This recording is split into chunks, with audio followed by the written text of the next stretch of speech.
একদিন ঈসা আলাইহিসসালাম তার সাহাবীদের নিয়ে পথ চলছিলেন। সামনে একটি গ্রামে মানুষ অভিযোগ করছিল, আমরা দারিদ্র্যে আছি, আমাদের মাঝে শান্তি নেই।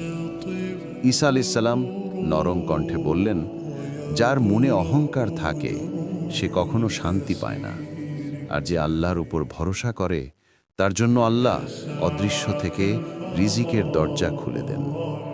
এক বৃদ্ধ এসে কাঁদতে কাঁদতে বলল, হে আল্লাহর রসূল, আমার ঘরে খাবার নেই। ঈসা আলাইহিস সালাম তাকে বললেন, তুমি সদাই সত্য বলবে এবং কারো হক নষ্ট করবে না। আল্লাহ তার বান্দাকে কখনো অসহায় রাখেন না। বৃদ্ধ বিশ্বাস নিয়ে বাড়ি ফিরল। পরদিন আল্লাহর রহমতে তার ঘরে রিজিকের ব্যবস্থা হয়ে গেল। ঈসা আলাইহিস সালাম সহচরদের বললেন, আল্লাহর রহমত সেই হৃদয় নেমে আসে যে হৃদয় মানুষের জন্য দোয়া করে, বদদোয়া নয়।